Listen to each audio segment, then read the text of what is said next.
Are you familiar with FBI Special Agents Kyle Seraphin? I'm familiar with the name. Is that yes? I'm familiar with the name. Let's bring in Kyle Seraphin. He's the FBI whistleblower who helped expose government censorship of our First Amendment rights.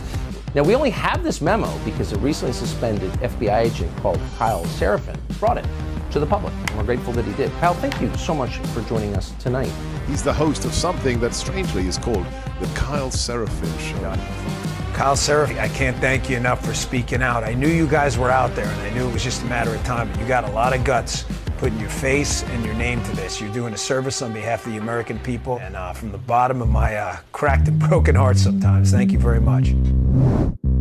Take a look behind the curtain with a real whistleblower and American patriot. Prepare to embrace the uncomfortable truth because this program has no time for comforting lies.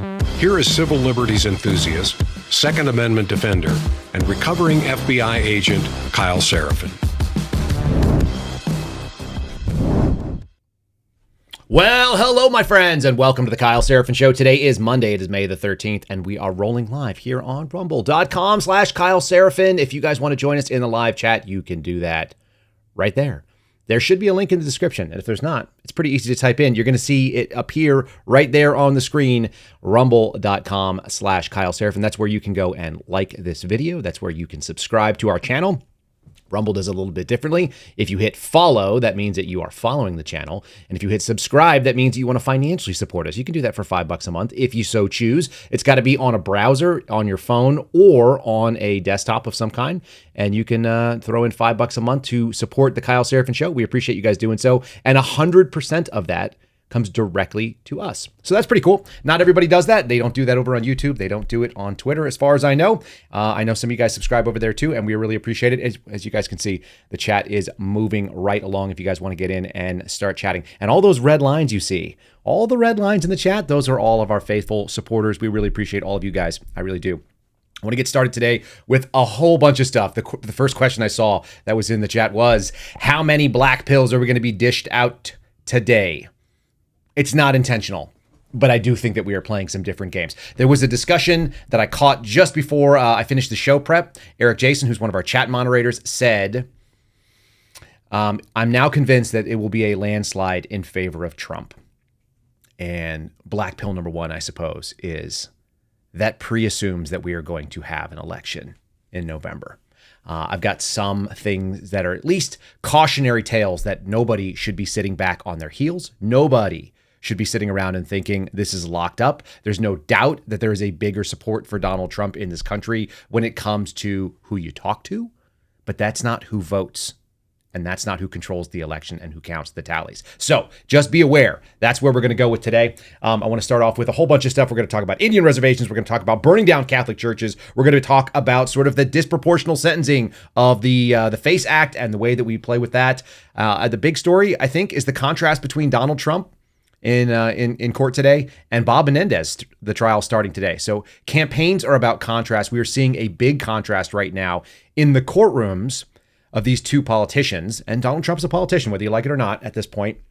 We'll start off with something really gross from Mother's Day. Nancy Pelosi, who is, I think, possessed by demons, just the only way. I hear demons shrieking in the background whenever I see her. Before we do that, let's say thanks to the sponsors who are keeping this program rolling. In addition to you, we have people like Patriot Coolers. You guys can see on my left and my right are two awesome Patriot Cooler tumblers. This is my 1.0. It's a 32 ounce. It's got just a sticker on the back of it. I am waiting for my engraved versions, which are inbound. PatriotCoolers.com is how you go get yours. PatriotCoolers.com. Promo code Kyle, Kyle, saves you 10% when you decide to order it. It basically washes out the cost of getting it either engraved or printed, and you can do so with Suspendables items or Suspendables logos. Very cool stuff. The what do you call it? Rifle like I'm wearing today. You can see the Betsy Ross S. We've got the upside down flag, the Suspendables flag. There's the badge, a couple of other little options in there, and they're uploading some more vector files as we speak. If you guys want a customized tumbler, I will be able to show you mine very soon. Mine are shipped. Garrett O'Boyle got some. Steve Friend, I went ahead and just went on a tear and sent all the Suspendable guys that you're used to seeing on this channel their own cups. So we'll have some cool ones to show you what they look like. In any case, it is patriotcoolers.com. Promo code KYLE, if you guys want to customize the Tumblr. And I think it's worth it. If you've been on the fence, this is the reason why to get off the fence. All right, should we get started right away with just a little bit of continuity? On Friday, we talked about Indian reservations with Steve Friend. I think it's a worthy discussion. We're also hearing a lot about Kristi Noem in the news. She's gotten herself into that hot water cycle where everybody just wants to attack you. There's nothing fun about it. There's nothing really cool about being the sort of whipping boy of the media, which she is currently at this moment. She's been banished by 2 more South Dakota tribes. Now nearly 20% of the tribes in her state have banished her. I just want you to kind of to consider this. This is reporting coming in from CBS. Says that that's the latest development in the ongoing tribal dispute coming on the heels of the backlash faced from writing a book about killing her hunting dog. That is not what the book is about. No Going Back is the title of her book, which you're seeing on the screen there. It's not clear how the controversies will affect her chances of becoming Donald Trump's running mate. I don't think she's a great choice for that. I think she's doing her governor thing. I think she should stick with what she's doing at the moment. All these governors that want to step in, wouldn't it be nice if there was like a really disruptive force that got in with Donald Trump? He does tend to pick people that nobody has guessed. So that would be favorable, at least from my perspective, because all of the people that are being floated sound kind of awful in a lot of ways. The only one that wasn't really awful was like a Vivek, but I don't know. Anyway, it's interesting that they're talking about tribal leadership. She's gotten into all this hot water regarding killing a dog, which is a story from like 20 years ago that she's talking about. Newsflash for folks.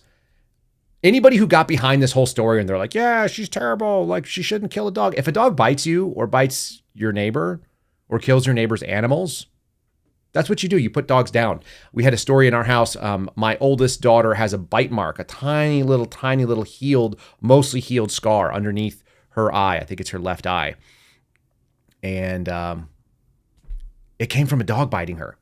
And my wife and I both looked at each other and I was like, I'm going to grab her by the, I grabbed the dog by the throat, threw it into a kennel. We locked it up. And then I was like, I'm going to drag her out in the back and shoot her and bury her. That's what's going to happen next.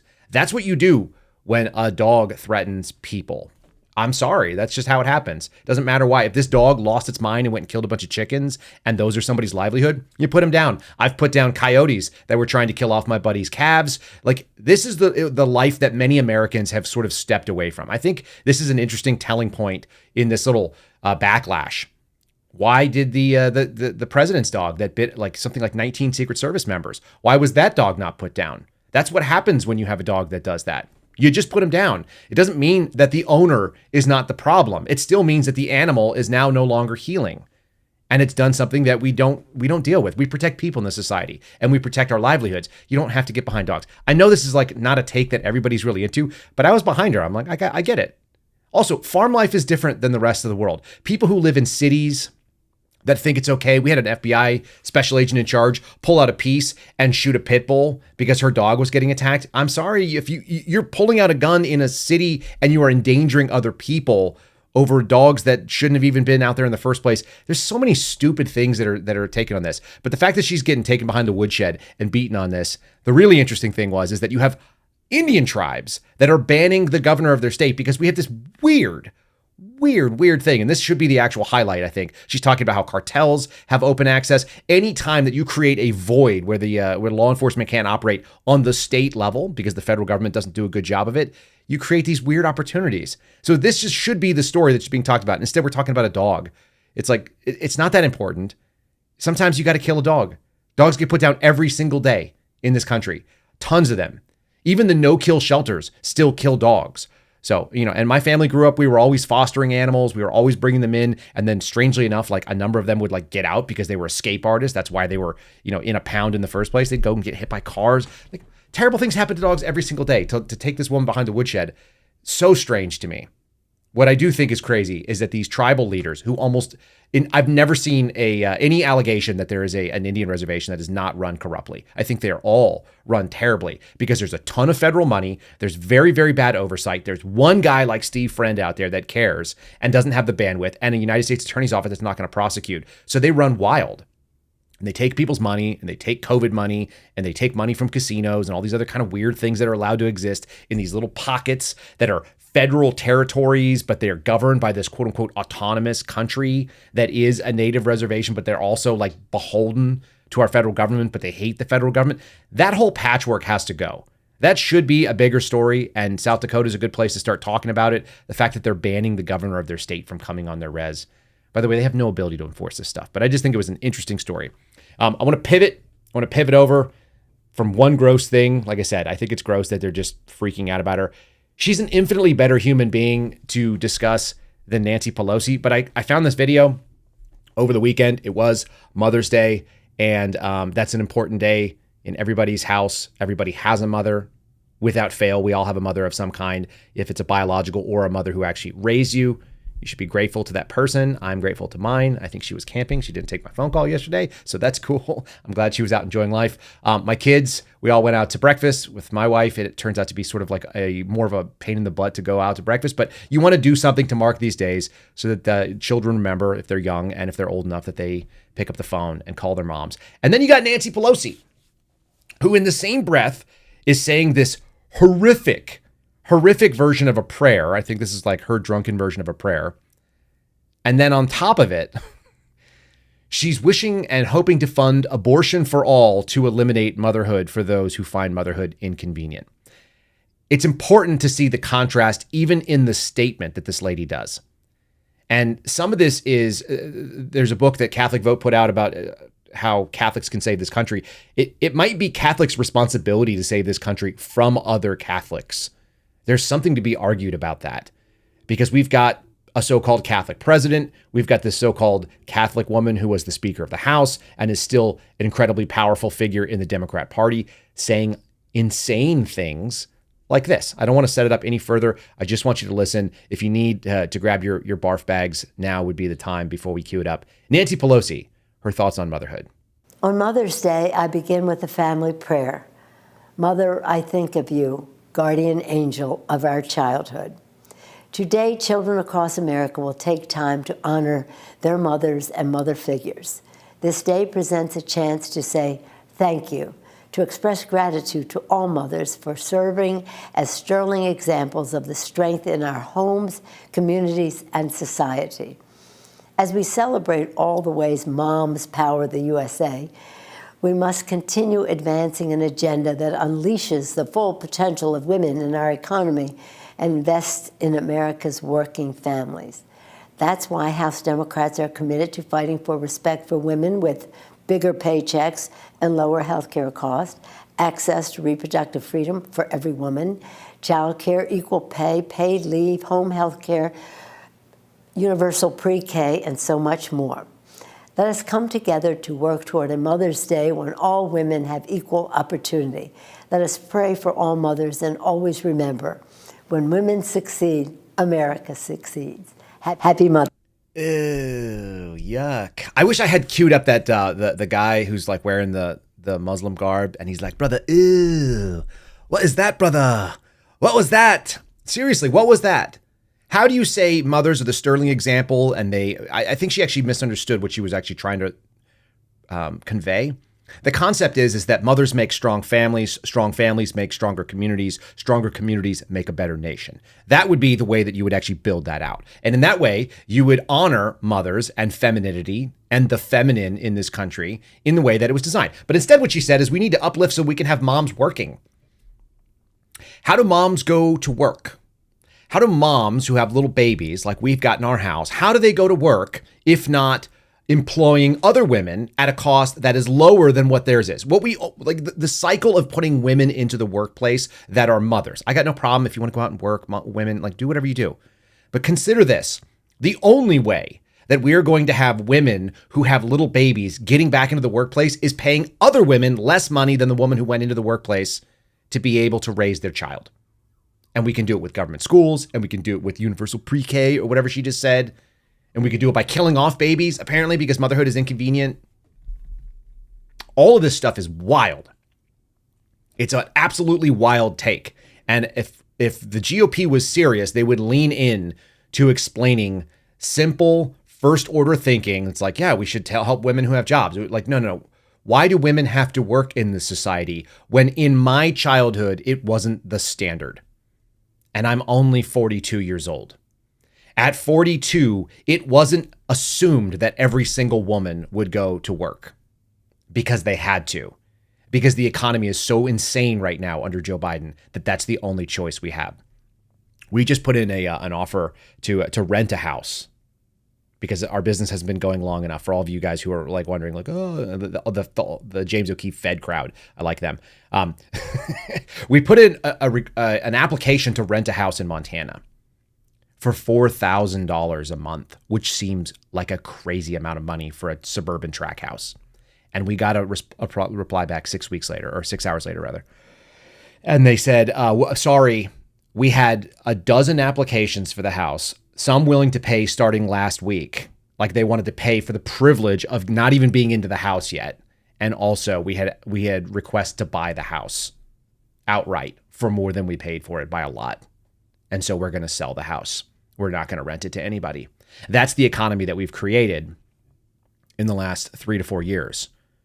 Like we're actually seeing, we saw an impact of the COVID lockdowns and shutdowns and the impact on the logistical supply chain issues. Those are coming home to roost right now. And they're coming to roost in a housing market. One of our McGroins in the chat just said, let's go, Brandon. Yeah. Brandon has done a pretty good job of effing almost everything up. I'd like to see people just hone in on how wild it is that the housing market has gone so insanely crazy that, you know, as I'm looking at it myself going like, I can't even believe that we're here. And we're still looking at people are interested in a Joe Biden presidency again. I guess those people don't go out to the grocery store and don't spend any money. I guess those people don't listen to Drunken Nancy when she's out talking about how the only way that we're going to preserve motherhood is by killing babies and making other women who just enter the workplace work at lower wages for these women. It's wild to look at all of this stuff. And I'm going to reiterate it. I keep telling you that Republicans are trying to play either chess or checkers. You take your analogy, and my analogy is that the Democrats are playing demolition derby, right? They're driving a monster truck through a park that's full of park benches with little boards set up and nice people that are trying to play by the rules, and then it just smashes all the tables. That's the analogy I have in my head. Maybe this one will stick a little differently. This is the way I see Republicans squaring off. I believe the Republicans are wearing white in this. They're wearing white in this video. And if you miss, you're going to have to just come to the Rumble channel to see this. This is fair play. They're squaring off. They're ready to do battle over the important issues. Democrats in the red continue to play this game.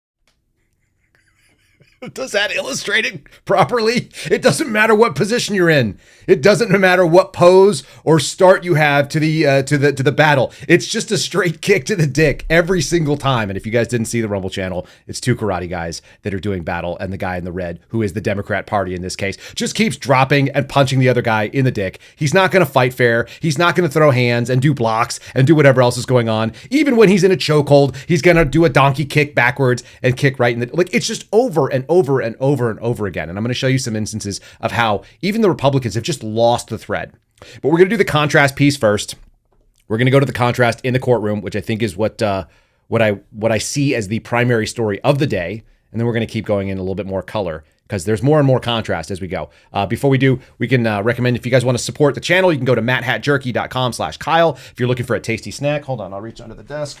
Reach down, kaboom. There's my black truffle. I've got a couple different flavors. This is the one I actually opened up. So black truffle is already going underway. That's the 12-ounce bag. If you guys want to see what the big one looks like, that's the way to do it. Think about how much meat has to be dehydrated down. It's all USDA prime. It's a high quality product. 20% off when you use our promo code, KYLE. So promo code will save you money. It also lets them know that we sent you. Again, it's Matt with 2 T's, hat with 1 T, jerky.com/Kyle, matthatjerky.com/Kyle. It should auto-populate the promo code. My favorites still are roasted garlic, the original, and then also the black truffle. Anyway, if you guys want to check that out, that'll power you through. That's what I'm going to be working through this week. Let's do the courtroom drama. Like I said, the media is complicit in this as well. Here's a little taste. everybody's very excited because today, in the Manhattan trial of Donald Trump over the hush money thing, we're going to get key witness Michael Cohen. He's expected to testify. CBS was so excited, they ran the same story twice, once on the 10th and once on the 13th, if you're seeing. And what is it? It's going to be that he was one of his most trusted legal advisors before he was elected president in 2016. He's been called to the stand to testify against his former boss regarding 34 felony counts that Donald Trump faces. Okay, well, that sounds like a big deal, right? Because this is what our friends on the left are reading. They're watching Drunken Nancy and they're going like, oh, yes, of course. Like, we pray for moms and also for abortion. And they're also doing this game where they're like, well, Michael Cohen, what used to be his friend, even his friends want to testify against him. He's expected to testify that Donald Trump knew and authorized an alleged plan to represent a year's worth of checks from Trump to Cohen as payments for ongoing illegal work. And the prosecutors say they were actually reimbursements for $130,000 that Cohen had paid to adult film star Stormy Daniels just before the 2016 election to buy her silence. None of this stuff, by the way, had any impact, as far as we could tell, on the election. I don't really know what they're worried about. Defense attorneys expect to fiercely attack his credibility. Yeah. So that's the 5th or 6th paragraph down. They're going to talk about the credibility of said witness. I've got another story queued up because this one is actually righteous and fun. This is MSNBC's coverage of the same exact story. Is Michael Cohen a star-crossed witness? Trump's lawyers will have plenty of ammunition with which to impugn Cohen's credibility. And they did a better job of covering it than, so I wanted to hit there. The fair and so-called balanced CBS, which I would say is like sort of center left, is nowhere nearly as fun as MSNBC, which is making an apology for this guy, Michael Cohen, who's going to be testifying. So he's the alleged fixer. And they said that when he sits in the witness chair, he should wear a warning label that says handle with care. This is a landmine strewn field. And why is that? There's no question the guy is going to testify that Donald Trump knew, that Donald Trump was the one who authorized the payments of $130,000. Cohen has been saying this for a while. He's been out there trying to push this forward. The fun thing about Michael Cohen is, I'm at the DOJ's website. This is a release from Tuesday, August 21st, 2018. Michael Cohen pleads guilty in Manhattan federal court to 8 counts, including criminal tax evasion and campaign finance violations. The filing of 8 counts of criminal information alleging concealment of more than $4 million in unreported income. You know, because this guy's got issues with money. He's made false statements to FDIC-insured banks against home equity loans. There's all kinds of problems with this dude, and he's still dealing with his sentence for that because he was found guilty of a number of things. He pled guilty to federal tax evasion, making false statements to a bank, and illegal campaign contributions. He pled guilty to that criminal indictment. So he chose to break the law, and he repeatedly did so for many years in a variety of ways. When people break the law, they tend to be slightly less credible when it comes to being a witness. And that's what we're dealing with in Michael Cohen. Forget handle with care, which is the way this thing opened up. By the way, the guy who wrote this is Michael Conway, former U.S. counsel to the House Judiciary Committee. That's kind of fun. They have these characters come in and try to make arguments. Essentially, they're going to bring on a man who pled guilty to making false statements. And the only way that they were able to defend this at MSNBC is 100% behind getting rid of Donald Trump in this way. Every single case is going to be really important. The only way that they're going to be able to defend Michael Cohen is by saying, just because someone lies about some things doesn't mean they lie about everything. And that's obviously true. Some people only lie about certain things. However, when it comes to criminal testimony, when it comes to bringing witnesses forward that are supposed to be credible and a jury is supposed to look at them and evaluate them based on the truthfulness of their statements, you generally don't want to bring on people that have been convicted of perjury, that have been convicted of false statements, that say lies all the time, that are decidedly partisan. I'm actually just seeing this right now. I'm going to throw this on the screen too because it's kind of funny. There's he did a TikTok live like just a second ago. Look at this. I'll throw this on the screen here. Folks, look at this. This is the same guy that they're going to be bringing on the witness stand. He's doing a TikTok live wearing a t-shirt with a picture of Donald Trump behind bars.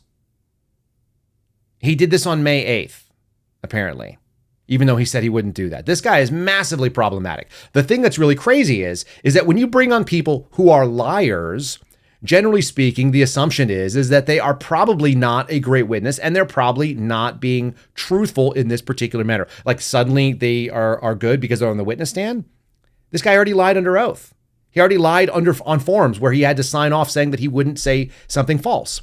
Now, in the federal world, when it comes to, or actually in the law enforcement in general world, we have this concept called giglio. There was a case that said, if you have ever lied under oath, then you have to disclose this to the defense. The problem with this guy is that everybody knows it. It's public. It's not like anybody is not aware of it at this point, and the jury should know it too. And you're going to still have him go out there and play this game. That being said, the reason they're running this guy as a witness is because of polls like this that just came off of MSNBC's page. Now, you'll see I weighed in too, because I think that his testimony will strongly hurt the state's case. Like any sane person, when you bring on someone who is a convicted or a pled guilty liar. But look at this. Look at the polling here from the left-wing side. And you got to imagine that people in New York listen to this sort of mentality. Do you think Michael Cohen will help or hurt New York prosecutors? Their live poll had 71% of the respondents say, like almost 2 out of 3. I'm sorry, 3 out of 4 rather. 3 out of 4 people said that it would help the case. They already sort of discredit themselves by bringing this nonsense, by bringing a porn star on.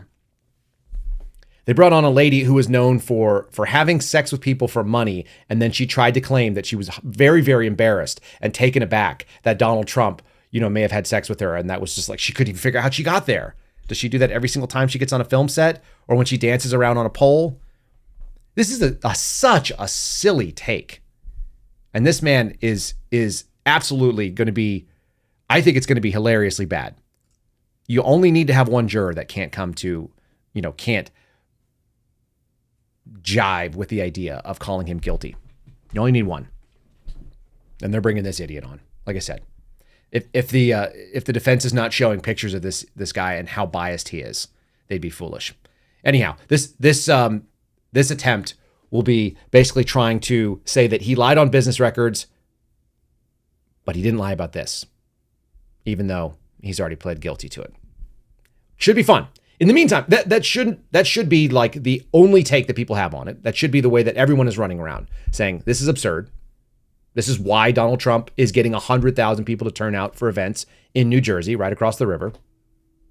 Meanwhile, how much of this you seeing? There's a little bit of a touch. There's a little bit of a touch in the mainstream media. I don't see the people on the right covering it in a big way. And I don't see a ton of it being covered by the left. This is CNN's take, which is probably the most sober, about Bob Menendez. You remember Gold Bars Bob? A man who was had the FBI come into his house. This is like the 11th or 50th or 180th time that he's been accused of corruption. He's been voted out and voted back in. This is wild that this is not the lead story when it comes to courtroom drama. It's more important to talk about some business payments that may or may not have violated a campaign finance law that had to be tweaked in order to make something happen in an election that's already over. Everything about the Democrat Party is about adjudicating previous situations, whether it be January 6th, whether it be Donald Trump and this 2016 hush money payments going back prior to the election. It's completely bizarre to me. Meanwhile, you've got a sitting U.S. senator who's being charged with taking bribes, including gold bars, cash, and luxury cars, amongst other things. He was also previously alleged to have taken a bunch of trips, spent a bunch of places on cruises, and running around with this eye doctor. Right, they were all like this has been going on for years, and the left is just bored of it. He faces 16 charges, including conspiracy to commit bribery, conspiracy to obstruct justice. Does he resign? Nope, because he's playing the demolition derby. He's the guy in the red. His team is on the red. They don't care about standards. They care about power and winning. No doubt about it. That's why Republicans removed George Santos. And Democrats are going to just try to play this off until it goes away. Here it is. He rejected calls to resign and said that he's not going to, he's leaving his seat open because he wants to figure out what's going on with his trial. But at the end of the day, he didn't walk away from this. He's going to still be the senator, one of the 2 most powerful people coming out of the state of New Jersey, because he doesn't care, because he got away with it before, because he had voted in, voted out, and the people that are voting for him don't seem to care. He's being tried with 2 co-defendants, an Egyptian-American businessman and a real estate developer. His wife is also facing trial. There's all these foreign entanglement issues. Is that going to be the salacious thing? No. They're going to put a liar on the stand, a guy who's already serving time right now, to come in and go after Donald Trump, because it's all about victory at all costs. No interest in finding out what's real. No interest in trying to keep the people that we keep being told that there's some sort of standard that we're supposed to abide by. It's amazing to me that you'll have people outraged on the political left about Donald Trump's behavior and anything, honestly, anything, because there's nothing that you can't see that they've accused him of that we don't have pretty solid evidence that's been going on the left too. Classified documents, check, right? Claims about being nasty to women, easy, all over the place. Financial entanglements with the wrong people, profiting from public office, check, all the way down the board. It's easy to see it. But there's an old saying that said if the left didn't have double standards, they would have no standards at all. So, but for double standards, there'd be no standard at all. And I think that plays pretty strong. That doesn't mean that we shouldn't be policing our own house being people who are conservatives that are otherwise on our team for a lot of the stuff that's out there. I've got a story that's bothering me dramatically. Bob Menendez is like, this has been going on for quite a long time. So it's not shocking. What is shocking is when people that, generally speaking, get in on the side of freedom, generally speaking, say things that we agree about, have been calling out the same sort of issues that the suspendables will call out. And then you get this one. This is coming from Daily Signal, who does a pretty good job. But they don't condemn this. They're just reporting. This is more senators, colleagues of Bob Menendez, and they're saying that the people who are calling for violence against Jews should be on a no-fly list. How do you guys feel about this? I actually turned down a Fox hit. I'm going to come back to the story in a second. I turned down a Fox News interview at one point. They called me up and they said, this was, I think, for Jesse Waters' show. And they said, will you come on and talk about the dangers of people at Harvard, the professors that are advocating in favor of Hamas? Don't you think the FBI should be investigating those people? Instead of pro-life Catholics or whatever. Do you want to set up that sort of dichotomy and talk about it with us for 2.5 minutes on Fox? And I said, no, I don't. Because I don't think the FBI should be investigating anybody. And I don't think that sitting U.S. senators should be calling for anyone to be on a no-fly list, because I have a major problem with us doing things without due process in this country. And you should too. The story says that Roger Marshall, who's a Republican from Kansas, Marsha Blackburn, Republican Tennessee, 2 people that I generally would agree with, especially Marsha Blackburn, has done some pretty good work. They've introduced a measure that, if passed, would achieve a similar objective. It would place individuals on the nation's no-fly list if they encourage violence against Jewish persons or support terrorist organizations. We already have ways to do that. We do have a way that you can convict people. It's called material support of terrorism. They should probably flesh out the definition in Congress if they want to do that. They could get that all the way up and get the White House to sign off on it. But should we be taking people and having them nominated by an FBI that we can't trust? This is the real problem with Republicans. This is why the dick punch keeps happening.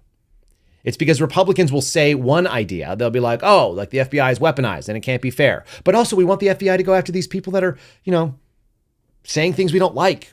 They're saying mean things. It's hate speech. You can't be a party that cares about civil liberties and also be crying about hate speech. Those are antithetical to each other. The reason why Republicans they can't make the claim of the moral high ground is because they consistently will lose ground on things like this. You can't claim that no-fly lists are a problem if you're going to put J6ers on it. You're going to put people like my buddy Alfredo Luna through this rigmarole every time that he wants to get on a plane because he's a Quad S, Quiet Skies secret nomination by an administrative agency like the TSA. You can't say that and then also get behind putting students and college professors and other useful idiots in the world that are out there mouthing off about things that they have a right to mouth off to. Calling for violence is actually a thing you can do as long as it's not specific and imminent. If it doesn't fall under the rubric of true threat, according to the laws that we have, our Supreme Court cases have decided that you can call for all kinds of crazy stuff. Armed uprising, as long as it's not imminently going to inspire that action. and saying that there should be, that you want to scream about the way that things are handled in a country that's not in ours. What does that have to do with anything? Why on earth are we having Republicans nominate these people or suggest that the FBI should be going after them? I don't care if they're radical Marxists. I'm sure that's true. I don't care if they're doing the bidding of Hamas. I'm sure that's true. If you're going to say that speech is the same, if you're going to say it's the same as material support, that there's a monetary value to speech, you're opening up a can of worms that you don't even understand how dangerous it is. Then what about when they decide to say that, well, you're supporting Donald Trump? Donald Trump is a terrorist because he inspired the actions on January 6th. Does anybody ever see the second or third order consequences of these kind of thoughts? Like, who are you campaigning to with this sort of nonsense? The bill's called No Flights for Terrorists Act. Yeah, as long as the word terrorist is defined, which it's not. And we already know that the FBI considers people who support Donald Trump, people that are not a big fan of the way that the federal government does business, people like me, probably people like you. They love to call you a domestic violent extremist, even though you haven't done anything violent, even though your actions are not likely to cause anything violent. They don't even make the words mean the thing that you think. You think that no flights for terrorists would result in something good? It would stop students from being flying around, maybe for the first couple weeks, right up until they decide to expand it. These are giving a government that doesn't earn our trust more tools to come after people who don't trust it. This plays into their hands. It's so dangerous and foolish. And I'm going to give you some examples of how we know that these people can't be trusted with power. You already know it, but I'm going to give you some examples from today because that's what we do here. We're going to play that game. Before we do, I'm going to throw it over here to, there it is, mypillow.com. If you guys want to support the show, you can also check this out. My bath towels arrived over the weekend. The bath sheets, the huge ones. I have to wash them. My wife doesn't let me take things out of a package and just use them. I do that sometimes, but she would rather me not do that. So I'm, in honor of Mother's Day, I'm washing them first. So I haven't gotten to try out the new MyPillow towels. But if you are interested in trying them out, you can do so by going to mypillow.com/Kyle. I just had a moment where I was like, she doesn't really make me. I just sort of like acquiesce to that because it sounds okay. Yes, you can go to mypillow.com/Kyle. Use the promo code Kyle, Kyle. You'll save up to 50%. I save 30% on the towels. You can save 50% on certain things. You'll save anywhere from 20 to 50% off using our promo code. Same as anybody else. Our promo code works the same. And I recommend you guys checking them out if you're so inclined, if you want to support Mike Lindell and his efforts about things like, election integrity, defending Christians in general. Seems like a decent dude. How about this? You ready? We're going to keep plodding along. These things don't work out well. You've got a DOJ that is clearly telling you that some people are better than other people in their eyes. And you want to give them a tool to go after students? How soon will that turn against you? This is a little blast from the past. Brought this from ABC News because I thought it was fun. This is a little contrast story. We need to defend in federal court Paul Pelosi, probably married to one of the most powerful people in this country. Had a very weird little incident, did he not? With some dude who showed up at his house and he was in his underwear with a hammer. Where did that story go, by the way? Anybody? Where did they go? How come we're not hearing about it? Justice Department is seeking 40 years for the Pelosi attacker. The guy's name was David DePape. He was found guilty at a federal trial. That kind of just disappeared under the radar. Wouldn't that be a big deal? Did they just not want to make that bigger than it was? I didn't hear much about it when it happened. He was convicted in November. I follow this stuff, and I didn't know he was convicted in November for the October 28th, 2022 break-in. Wild. Was it really October 22nd? Man, it feels like it was more recent than that. Maybe we've been thinking about it for a long time. He suffered a skull fracture. He was hospitalized for 6 days. The attack was captured on body cam footage. Many of you have seen that body cam footage. It is really flippin' weird. It is super weird what's going on. Like that Pelosi has like a drink in his hands. Because that's how I always answer the door when there's an armed guy. And then I keep my drink in my hand so that I can keep that, there's a beverage here, man. It's like the dude abides and he's holding on to the hammer. And then he got thumped in the head right when the cops showed up, just in time to capture the footage. Attempted kidnapping. That's what they called it. I still don't know how you justify this. They contended it was an act of terrorism. Oh, Federal prosecutors contended that the crime was an act of terrorism, and that's why she should get 40 years instead of the 20 or the 30 years that were the other types of charges. It's a terrorist enhancement. You see how quickly that doesn't work out in the favor of anybody? You just give them a little bit of leeway, and suddenly a guy getting hit with a hammer while he's standing in his boxer shorts, that's terroristic. It don't make any sense, does it? Also, we remember the story at the time was really bizarre. He said he was going to go break Nancy's kneecaps. But this government and this DOJ protects its own, and it definitely tries to send that message that if you're not on team, whatever Democrat team is, whatever is important to them, then you're on the wrong team. And it'll come back to haunt you, and they will get you. They'll get you just like this one. Look at this. We're covering a lot of ground here. The DC-9, jailed pro-lifers, they're going to be sentenced. They've got their sentencing coming up this week. This is LifeSite News asking you to pray for them. They'll be sentenced by a pro-abortion judge in the nation's capital. 8 of the 9 defendants are being held in federal custody at the Alexandria Detention Center. I actually knew an FBI agent who lived right next door to that. She was one of our partners. She was a nice gal. Didn't make it. Got drunk and started trying to fight people at a movie theater because if you listen to Bongino's Friday, I think it was, he was talking about some of the hiring at the Secret Service. The FBI has the same story. If you listen to me and Steve Friend, you've heard some of our banter going back and forth talking about how the sort of DEI hires are kind of crazy. This gal on paper looked fine. I think she was a major in the Army. Nice gal. Sweetheart. Apparently had some alcohol problems, lost a boyfriend or something like that, and snapped and was like trying to fight a security guard. And anyway, she lived next door to this place. This is not a nice place to stay. Alexandria Detention Center in Alexandria, Virginia. I mean, it's better than some. It's better than being in D.C. At least it's not in Washington, D.C. Virginia handles its facilities slightly better, but kind of a scary place. I've been in that courtroom, and I've been to the detention center there. And like I said, I used to pick up this gal every once in a while when she had to come into work and her car wasn't working or something. She was on the squad right next to me. Strange. These folks are facing 8 of the 9 are being held right there in that picture that you're seeing on the screen. One of them is on house arrest. They face a potential of 11 years for potential violations of the FACE Act. They're using the FACE Act to go after what they think are domestic terrorists, people who believe that babies should be born. The problem with terrorism is that not everybody defines it the same way. And the party in power right now, which seems to represent sort of like this unified front of just more and more government, more and more power, more and more expanded abilities to get into your space. They're using this criminal violation of the FACE Act, which should have been something as a First Amendment right to speak, to protest, to assemble. Instead, they got hit with a conspiracy against rights. By the way, Donald Trump also facing a conspiracy against rights. Those rights are the fake right to an abortion. FACE Act, real scary stuff. And it's got some real nasty backlashes too, because it's not like we're seeing a ton of it being applied in all fair settings. Because as we've talked about, the FACE Act covers not just abortion clinics, it's also supposed to cover churches. Are we seeing protection of churches? Again, be very, very wary about seeing more power to the federal government. The best thing that could ever happen in this country was no one for speaker, only because they can't pass any asinine laws.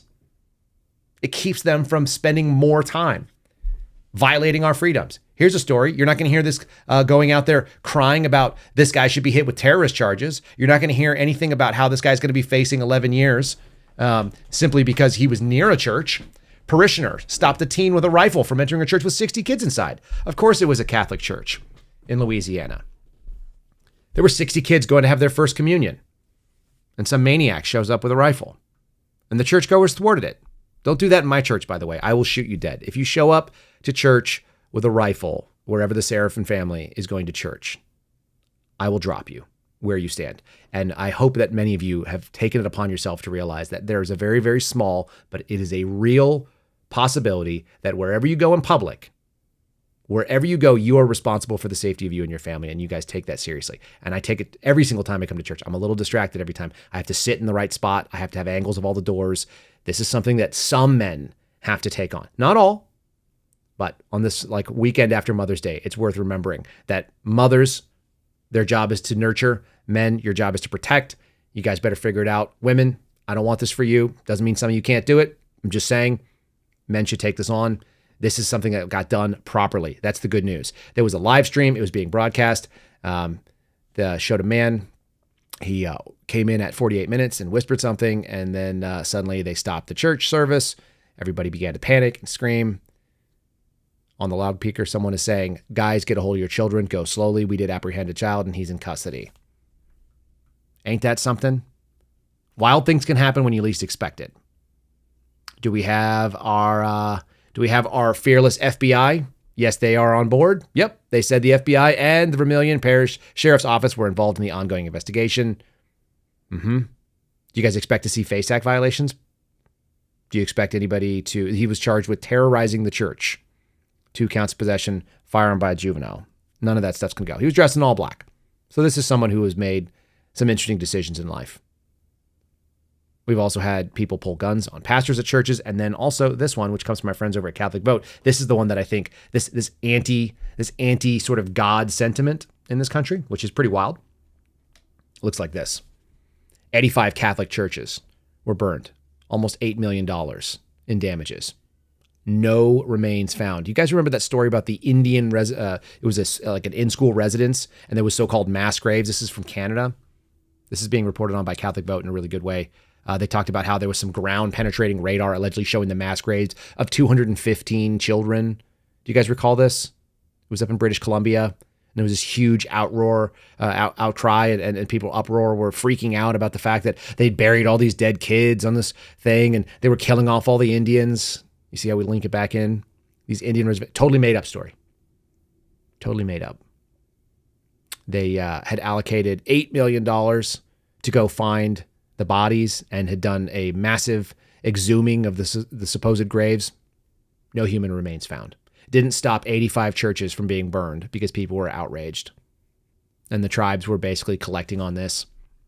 They were out there running this messaging campaign. It was a hoax. And it was a libel against Christians.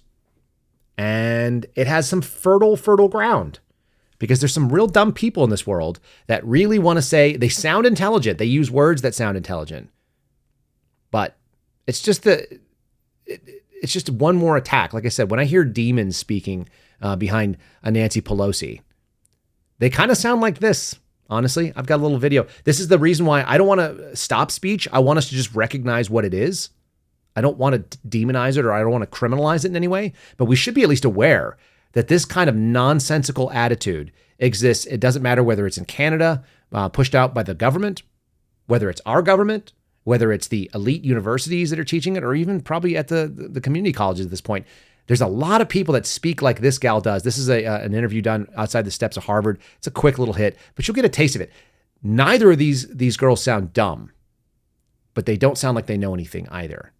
I just feel like this is where this attitude is coming from. If you set up fertile grounds for young minds to know nothing, someone just said it in the chat, the stupid smart people. Exactly right. Bonginoism. Stupid smart people. That's what this is. And you guys are about to get a little taste. America's primarily a Christian country. Do you think more people need to start believing in Jesus and following his teachings? Jesus is also a patriarchal story that has been co-opted by mainstream religion. And white people. Yeah. His literal name was Yeshua. Like, that's not even his name, you know? It's not about institutional religious indoctrination of people trying to control them. It's about a genuine connection to, like, the spirit and godliness and nature. And the body. Like, we were just talking about this morning, this genocide couldn't happen if it wasn't for the level of true disembodiment, which is also perpetuated by the prison industrial complex, the medical industrial complex, capitalism, I mean, the whole 9 yards. Well, that girl keeps going down that road and eventually realizes that she's totally red-pilled and she doesn't believe in the government, because those complexes only exist because the government is part of it, which she is a big fan of, apparently. Yeah, and the Valley Girl speak. It's so weird. The uptalk is the worst. Anyway, these people are like pre-enlightened.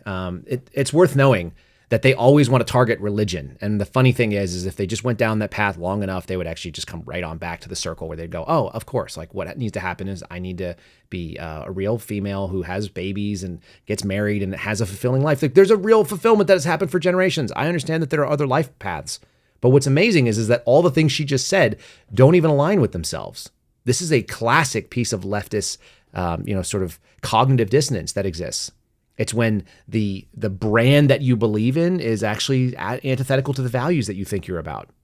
And what's amazing to me, what's always amazing to me, is that all the things that I guarantee you that woman believes in, if you gave her a moment, if you gave her just a little bit of time to flesh out like what her values are based on, she would probably claim that they have nothing to do with Christianity, and then she would just lay out Christian values.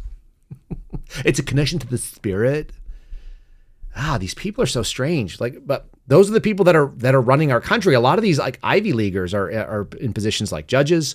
They end up going on, and you notice how she was anti-capitalism, but she's wearing like crazy fashion stuff that probably cost a bunch of money and looks stupid. Looked like a throwback from the 90s. Like if my eyes could vomit kind of colors she's wearing on those jackets. It's bizarre. They're like MC Hammer pants turned into a jacket. All these people, all these young gals, it turns out, a lot of them, young women, they're disaffected, they're unhappy. They're going to find some external tormentor, and that turns out to be a Donald Trump. And then they think that the government is their friend, even though they're actually sort of like yelling about the government at the same time. It makes very little sense. We have a lot of contrast by looking at that, because if you're on the right, particularly the Christian right, your worldview is fairly united. You're like, the final power is not government. The total authority comes from somewhere else. We don't seek to find that we are going to be vindicated even here on earth per se. That's kind of important stuff. It allows you to be like one of those folks sitting in jail right now in Alexandria because you think that your cause is correct. Your cause is right. You know? Meanwhile, don't get too comfortable. Don't think that you're going to be able to express yourself. Why would you be able to do that? Because we've got the FBI back in the mix. You guys may have seen this story at the end of last week. There's 3 different outlets that I have showing it, but the FBI is now confirming they're going to restart their censorship efforts. Do they call it censorship? I doubt it. No, they're going to tell you that it's going to be a public-private partnership to try to debunk disinformation. Remember, we talked about it last week, and it's really important that we know the difference. When they use their words are important. Misinformation is accidentally wrong. Disinformation is intentionally wrong with sort of like a motivation. It's fake news propaganda with a goal in mind. The FBI is going to try to get rid of disinformation because it is the arbiter of truth, and they get to actually discern. There's an intent component, is there not? Mis and disinformation. You guys catch that, right? One of them is accidental. One of them is on purpose. That means that you have to know that there's an intent, and they have to know that your intent is to intentionally use false information. Is that going to be done with due process? Is that going to be done with some sort of court of law where they're going to try to remove your First Amendment liberties by going after and telling social media companies by using CISA, the Cybersecurity Infrastructure Security Agency? You know it's so good they use the word security in their acronym twice. CISA has always been one of those things. By the way, that was one of those mistakes under Donald Trump, 2018, CISA. That should be on the list of things that we push against. He instituted it as sort of a kowtow to those on the political left that were crying about how the 2016 election had been stolen through Russian disinformation, right? CISA was one of the answers. That was the Trump administration caving. We can have no more cavings on this. That was one of the dick punches. That was one of the, we offer this, we get punched in the dick. Now CISA is the ones that said that they have a right to police your thoughts because your thoughts are part of their infrastructure in the cognitive sense. And Tracy Beans reported that going back 2 years now. Very important stuff. These talks, this is Senator Mark Warner, who was telling the Senate Intelligence Committee that they need to kick up the notch with FBI and CISA going after the big tech platforms to try to get rid of the disinformation, coming up with the nearing elections. And this is at the same time that we've got oral arguments going on with what is called Murphy versus Missouri, also known as Missouri v. Biden. That was the previous name for it, where they're literally talking about the censorship efforts and how the federal government is supposed to be agnostic about speech. You have a right to say things that are false, it turns out. You can say anything you want in this country, especially the things that are offensive, including hate speech, and it shouldn't land you on a terrorist watch list. And even though we like people like Marsha Blackburn in general, really bad takes when you start relying on the government, because that's how you end up with a Donald Trump sitting in courtrooms left and right, because you have faith in a government that has proven itself unworthy of said faith. It's not worthy of it. It's terrible. And how do I know that we're going to see some really, like I told you, there's a choice coming up right now. We're seeing an overwhelming amount of support by people who turn out in public. And that is probably less support than there actually is. There's some fear that even the polling that shows Donald Trump on top, that's almost always lower than normal because there's a massive backlash if you say that you're a Trump supporter. It's becoming more and more okay, I think, in this country. It should be okay to say you like whatever you like. But there was a backlash. There was a social cost to being a Trump supporter. For years, we all kind of are aware of that. Here's another little thing. I just want to let you know, it's being covered by multiple outlets, from the Federalist to the Post-Millennial to Leading Report. There were a handful of these talking about how the FBI is getting involved in it. That tells me that's a big deal and it's a problem. And as we said, at the same time, Donald Trump's turning at this thing. 100,000 people in New Jersey turn out to go and do this. Look at that crowd. We showed you the crowd in New York the other day where people are chanting USA on the streets. So more and more people are turning out. They're showing public support for Donald Trump, which is actually a thing that is generally considered an underestimate. And yet, you heard Biden say 2 weeks ago that he's actually gotten more confident, which makes no sense to me. Why would that be? There's two choices: a Donald Trump landslide or maybe no election whatsoever. Or if there is, it's going to be under terms that are so favorable it doesn't make any sense, that it's not really an election. You guys may know James Carville, who's like a Democrat strategist, and he's kind of like a talking head, and he's getting slower and slower, and he's getting more angry. I guess he just turned 80. This is an interesting little take that he's expressing sort of panic. Maybe they haven't read him in on what the strategy looks like. I'm going to give you kind of a taste of what the strategy could be, because there's more and more talk about this bird flu. I'll show you two little things about that. But let's first hear Carville kind of expressing what should be the normal fear and concern when your candidate is so bad and the numbers are turning out in favor of a already supposedly defeated political rally or a political enemy. Like Donald Trump supposedly lost. If they're going to argue that he lost by 7 or 8 million votes, 2020, which I think most of us are kind of laughing. There was a social media post I said, which said, I've never seen a single Biden flag, and yet he won by 8 million votes. It's like, who's going to tell this guy? It was one of the Kransenstein brothers. Check out this fear. This is what they should be feeling like. And Trump's more ahead than he's ever been. Fewer people think January 6th was any kind of what it was, as an assault on the temple of democracy, the Constitution. I don't know what the fuck you want to say. It's going the wrong way. It's not working. Everything that we're throwing is spaghetti at a wall, and none of it is sticking, me included. And it's hard when you start in your 80th year, and you know, like anybody else, I have an opinion of myself, and the opinion I've come to is I don't matter. It doesn't matter. You can prepare. You can be on TV, or you can write pieces. You can have a YouTube channel. You can have a podcast. You could do all these things, and it doesn't seem to be working. So why are they not panicking? Why are they not scared of Donald Trump having 100,000 people in New Jersey? The Suspendables and I talk about this offline all the time. It's like, if you had an indication that you were not going to hold power, wouldn't you be doing things? Wouldn't you be more worried? They don't appear to be. So this story coming from Daily Wire, talking about 100,000 people came to the Jersey Shore to attend former President Donald Trump's rally. They're acting like New Jersey is in play. That assumes something that has not been in evidence to me, which is that there's some fairness going on, that we don't have a weaponized government. Like, we have all the evidence the government is weaponized, including them telling us they're going to come out and they're going to decide whether your speech is acceptable or not. And then we're going to act like we're going to have some kind of fair election.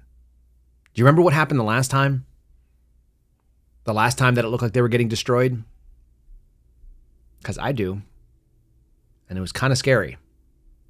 Like, shouldn't we be more tuned in to what this country and this world was willing to do to sort of upend the order of populist movements on the conservative side of things?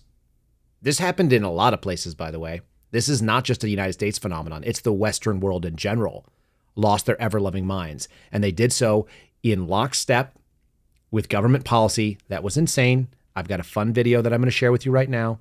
You're not going to get any of the value out of it if you're listening to us. So we'll probably cut this from the audio show, but you can come in and watch it. I'm just going to remind you guys what happened the last time that they thought Donald Trump was going to win and that this was going to take over in places in Eastern Europe or even in Britain. How wild did they decide to get? And what happened next? Did anybody stop it? No. The answer is no. The answer is we got Joe Biden in office and he got rid of the jobs of people like me and Garrett and Steve Friend. If you listen to the show, you know that the original way they identified all of us was because we were not going to get COVID shots, which should have been our right. Then they could have decided that we were a public health problem. They'd get rid of us in a fair way. They couldn't do that because they knew that was never going to stand. So they had to start taking extra actions. Watch this video just to remember, because we've all forgotten. Do you remember I was just buying toilet paper at Costco the other day, and we've all seemed to have forgotten how there were rationing eggs and toilet paper and paper towels at the big box retail stores. You remember? That's how stupid this got. It got this stupid.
Yeah, it's good that it ended with a dog wearing a mask, right? Do you remember how far they went?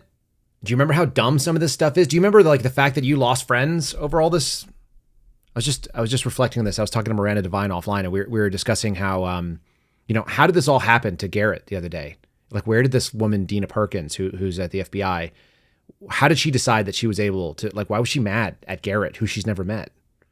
And I have this hot take, this belief that it's because I organized a sort of a group of people within the FBI to say that, hey, we're not going to do this stuff. I don't know what's going to happen next, but as long as we know that we're not the only ones, there's literally hundreds of us that are connected. There are thousands of us throughout this government agency. There are millions of us in this country that feel this way. So they can't just ignore us as long as we know that we're not alone. The only way that this stuff is supposed to work is if they can isolate you and make you think that you're the only one, that you're the crazy person. And that's why I played that video. And that's why that polka, I think it's polka music. Somebody in the chat tell me, is that polka? I love the way it sounds, and I shouldn't. It's got that kind of gypsy feel to it, like gypsy insanity. But you got this lady, and she was so mad. And I was trying to figure out, how is that even possible that she was so pissed at someone like a Garrett O'Boyle? And why was she mad at me? We got along together. She used to be one of my my academy instructors. And we were fine. She would ask me for favors. I've done favors for her. I did a bunch of them. Why is she so pissed? And I think that COVID mindset allowed them to just hone in on all of the evil nastiness in their hearts. I lost a friend. This is a real sad story. We had a friend that my wife and I took kind of under our wing. He was a single guy, my age or older, no kids, no wife, military veteran, decent guy, worked on my squad. I helped him move all of his stuff when he had nobody else to I took time on my weekend to go and, carry couches and load hand trucks and go move him into another apartment when he had to move.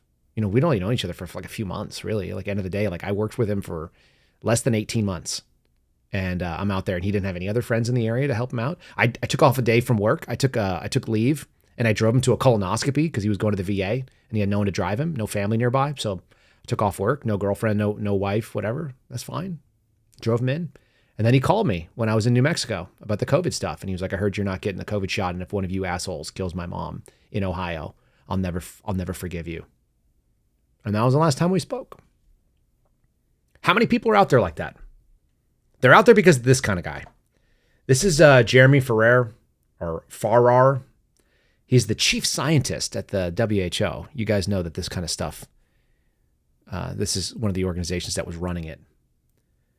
Chief scientist. His big fascination right now. He's one of the guys that panned that Lancet article. You guys may remember it. It was the original pushes. It happened in February of 2020. This is I just pulled it up. It's the statement in support of the scientists, public health professionals, and medical professionals of China combating COVID-19. This was written. He was one of the co-authors to it, and it was written in early 2020, saying essentially that there was no way that the COVID was coming from a lab. This was the original paper that was being pushed out there to say that COVID was of natural origins. Okay, that's what this guy is, just so you know who he is. He's also obsessed with a thing called H5N1 right now. That's what he's all about. And H5N1 is the new bird flu. I don't know. Like, we need to be very vigilant at this point because we've already had an example of this sort of thing. Check this out.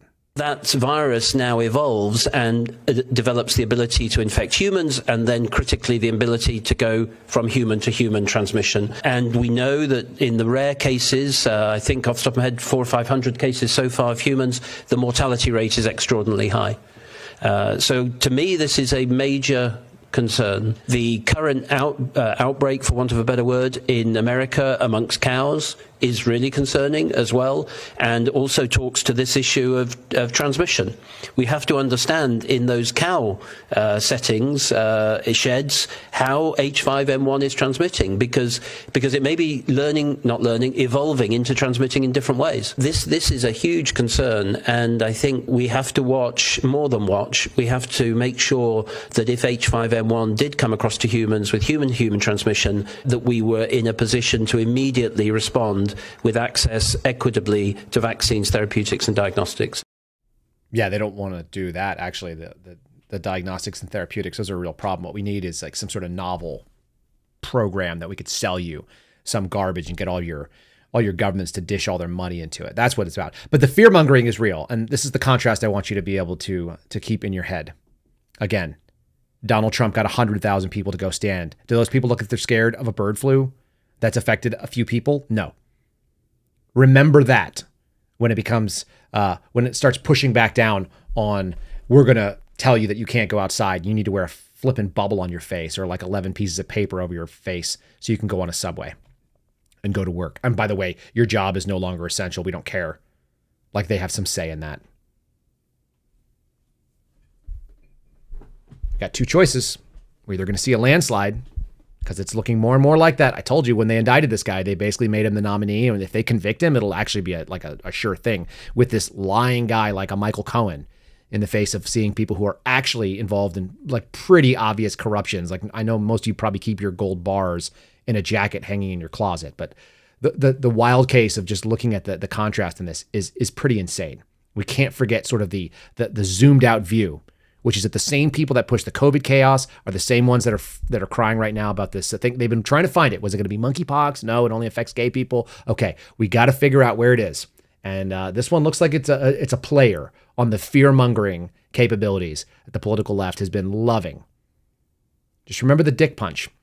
And by the way, I've got a palate cleanser for you for the day. It's funny and sad at the same time. But the palate cleanser, even though it's funny to watch, is actually a little bit more of a message. The only way that we get this insanity, the only way that we get this tolerance of all the chaos that we're seeing, it happens because men are weak. Looking at you out there, men. Use your hands for stuff.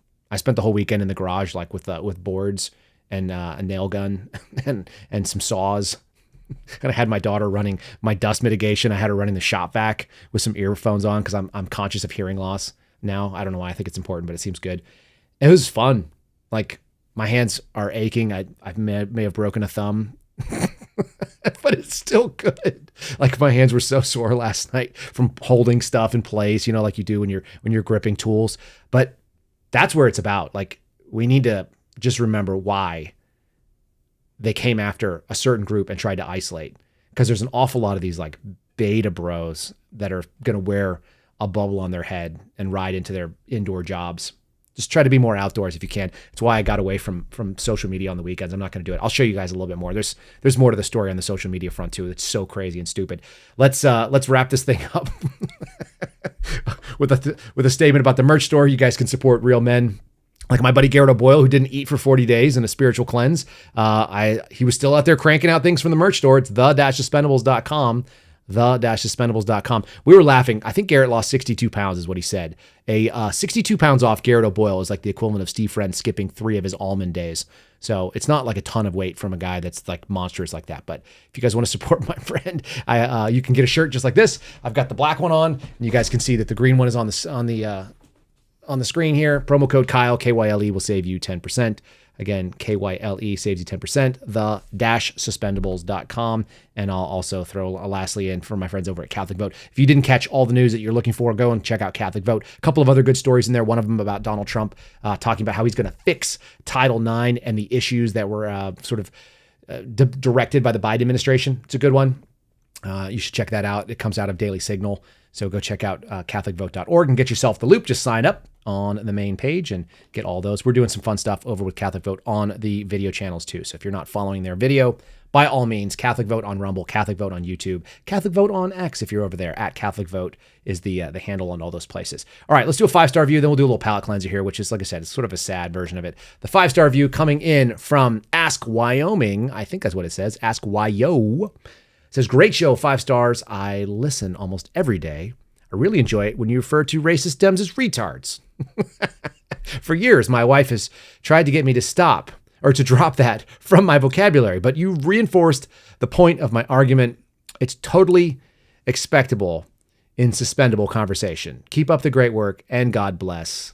Again, coming from Ask Wyoming. Well, I appreciate that. I really do. Thank you for reaffirming my use of the word. Look, we can't self-censor. Self-censoring is when we actually internalize the mechanism that the state is. We've already been told the FBI wants to come out and censor us. Do they not? They want to stop from whatever they think is appropriate speech. So the way you resist that is speak the way that you want. And sometimes you're going to offend people. And that's okay. You're allowed to offend people. You're supposed to be offended sometimes in this country. Nobody has a right not to be offended. In fact, your friends, people that you love, are allowed to offend you. They can have different opinions than you. We've always had that in our lives. Right up until the recent moments, most people had friends and family that they didn't agree with. If you don't agree with something that we say, if you love what we say, you can leave us a 5-star review on Apple. You can leave one on Spotify. You can also hit us directly up at the show, which is kyleseraphin.com. For questions, comments, and sarcastic remarks, especially the sarcastic remarks, they're some of my favorites.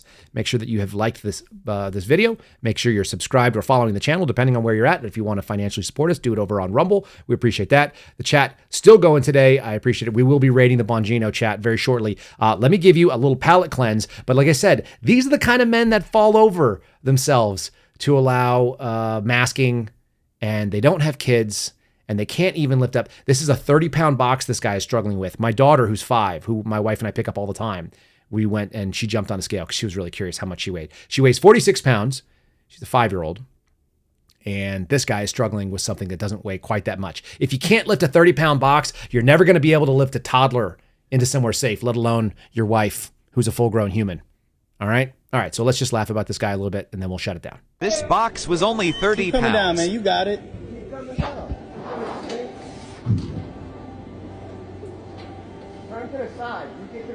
There you go. You can't be scared. Just roll with it. I'm down. That's what I'm talking about. Hell yeah. So you doing good.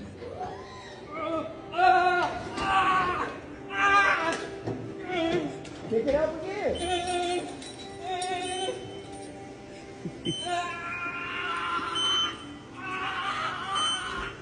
Come on down. Come on down. Help! Come down with it. Come down. Come down. Just keep coming down. Oh, get walk. Oh, wait, I'm in the way. All right, come down. Please, I'm begging you. Somebody come. come down. You gotta come down. I can't. The machine's not moving. Man, I don't know how to work the machine. You need to go down. You need to go down. Please, somebody. Please, somebody. I'm going down. Hold it easy, okay? Hold on, Kelly. Let's see if you can find it. That's how the switch. Order's not there. And then that was the end of him. Now he's dead, I guess. I don't know. They couldn't get it off him. Guys, we're at that time in the world where weak men are about to make some really, really hard times. That guy is one of them. Don't be that guy. Don't be the guy crushed by a box that weighs like less than your freaking shoes. So pathetic and so weak. I can never imagine crying out like that. When I was in the military, we always used to say that if you were suffering, you should suffer silently, because if you're suffering loudly, then you've got energy you should be putting into doing the work, whatever that work is. That guy was crying like a little girl when he should have been lifting the damn box up like a grown man. I cannot imagine that. No shame whatsoever, by the way. That's the biggest thing that blows my mind. All right. You've been listening to the Kyle Seraphin Show. We do appreciate you guys as listeners. We're going to go and raid the Bongino chat right now, but don't be weak like this. Just settle in. We're only halfway into this year and it's already stupid. So we'll see you again tomorrow on Tuesday. God bless you. Be safe and stay tuned. Like I said, we'll raid the chat just a second. Thanks for listening to the Kyle Seraphin Show, streamed live weekdays on rumble.com/Kyle Seraphin. Follow Kyle on Twitter, Truth Social, and Instagram at Kyle Seraphin.